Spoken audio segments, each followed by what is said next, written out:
अच्छा, थंबनेल देख के समझ में आ गया होगा कि हम लोग इस प्रॉब्लम में, इस वीडियो में क्या करने वाले हैं।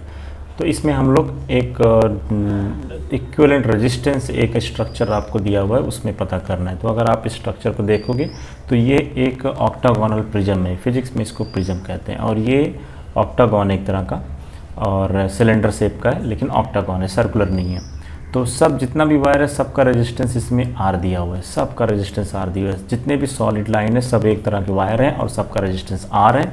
और ये जो डॉटेड लाइन, इसको इग्नोर करना है, ये कोई वायर नहीं है, इसका कोई रेजिस्टेंस नहीं है।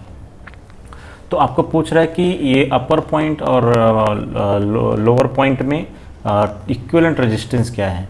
तो चलो मैं इसको मान लेता हूँ कि ये हमारा जो अपर पॉइंट है, ये हमारा पॉइंट सपोज ये ए है हमारा, और ये पॉइंट बी। तो पॉइंट ए और बी के बीच में कितना इक्विवेलेंट रेजिस्टेंस है। तो अब देखो ये कितना कॉम्प्लिकेटेड सर्किट है। तो इस तरह का सर्किट जब भी सामने आए तो एक काम करना चाहिए हमें। वो काम ये है कि जो जिस दो पॉइंट के बीच में पूछा है उसके बीच में बैटरी लगा दो। चलो मैं एक बैटरी लगा देता हूँ। तो बैटरी लगा दी। अब करंट का डायरेक्शन ट्रेस कर लो। तो करंट का डायरेक्शन ट्रेस करने से क्या होगा, हमें ये तो पता चल जाएगा कि कौन सा रेजिस्टेंस पैरेलल में, कौन सा सीरीज में। तो चलो शुरू करते हैं फिर।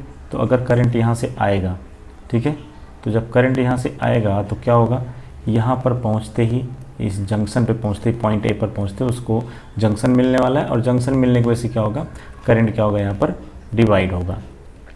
तो करंट ऐसे डिवाइड हो जाएगा, ऐसे ऐसे, इस तरह से अलग अलग डायरेक्शन में करंट डिवाइड हो जाएगा।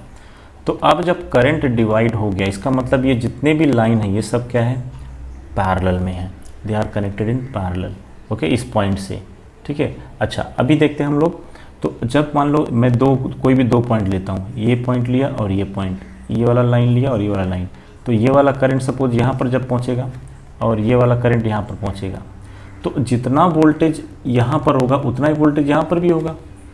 तो मैं फिर से रेड पॉइंट से ड्रॉ कर रहा हूँ। वोल्टेज इन दो पॉइंट के बीच में क्या होगा, बराबर होगा, क्योंकि करंट को यहाँ पर जंक्शन मिल रहा है। तो इसका मतलब करंट इस वायर से नहीं फ्लो होने वाला है। ये जो वायर है, इस वायर से करंट फ्लो नहीं होना, क्योंकि दोनों सेम पोटेंशियल पर कभी भी करंट फ्लो नहीं होता है। There must be potential difference.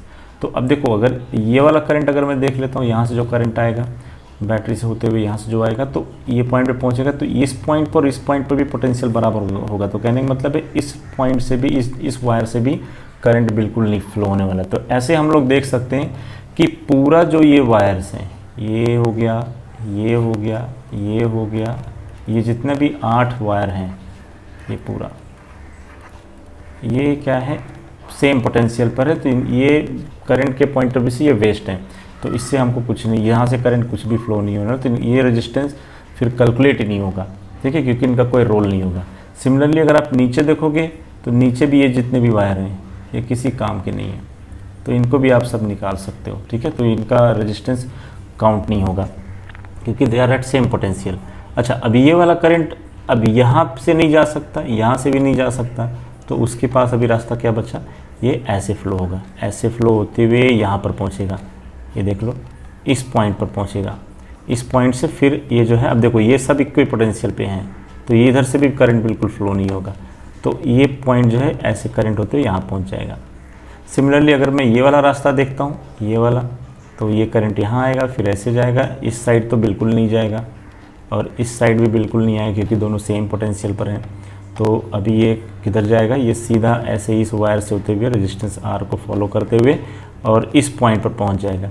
और इस पॉइंट पर पहुंचते ये क्या करेगा, फिर ये ऐसे यहाँ पर बैटरी में चला जाएगा, सर्किट कंप्लीट हो जाएगा। तो अगर आप ध्यान से देखो, ठीक है, तो अगर आप जैसे अगर ये वाला लाइन देख लो और ऐसे एक और ये लाइन ले लो, ठीक है। तो अगर मैं एक लाइन लेता हूँ, अभी मैं ये जो ड्रॉ करने वाला हूँ, ये ग्रेडियंट कलर से मैं ड्रॉ करता हूँ। अगर आप देखो, ध्यान से देखो, ये और ये ऐसे, ठीक है। तो तीनों रेजिस्टेंस क्या है, सीरीज में है, ठीक है। तो तीनों क्या है, सीरीज में है। तो सीरीज में कहने का मतलब है कि अभी ये मैं यहाँ पर ड्रॉ कर रहा हूँ, ऐसे ऐसे ऐसे। तो ये पॉइंट आपका ए हो गया, ये पॉइंट आपका बी हो गया, यहाँ पर आर, यहाँ पर आर, यहाँ पर आर। कहने का मतलब है ये वाला आर और फिर ये वाला आर और फिर ये वाला आर, तीनों सीरीज में है। तो कितना हो गया, 3R हो गया। ऐसे ही इस लाइन से भी 3R रेजिस्टेंस सीरीज में, ठीक है। और ऐसे ही इस लाइन से भी, ऐसे ही इस लाइन से भी, ऐसे सब। तो कहने का मतलब है कि अब अगर आप देखोगे तो कितने लाइन्स हैं, तो ये 1, ये 2, ये 3, ये 4, ये 5, ये 6, ये 7 और ये 8। तो 8 लाइन्स हैं जो कि पैरेलल में है। और 3R, तीनों मिला के 3R बनाएंगे, तो 3R रेजिस्टेंस क्या है, पैरेलल में है। तो अभी पैरेलल कॉम्बिनेशन का क्या है फॉर्मूला, सो R इक्विवेलेंट जो कि पैरेलल में है, सो 1/3R plus 1/3R plus 1/3R plus ऐसे से 8 टाइम्स 1/3R। तो आपका R इक्विवेलेंट क्या हो जाएगा, सो R इक्विवेलेंट तो 8 टाइम्स 1/3R। तो R इक्विवेलेंट क्या हो जाएगा, 3/8R। This is your answer, equivalent resistance. तो अगर आपको इसमें अभी भी कुछ डाउट है या फिर कुछ और क्वेरीज है तो आप कमेंट बॉक्स में कमेंट करके पूछ सकते हो। और भी अगर कुछ आपको डिफ़िकल्टी है तो आप वो भी क्लियर कर सकते हो। So please subscribe this channel and thank you for watching this video.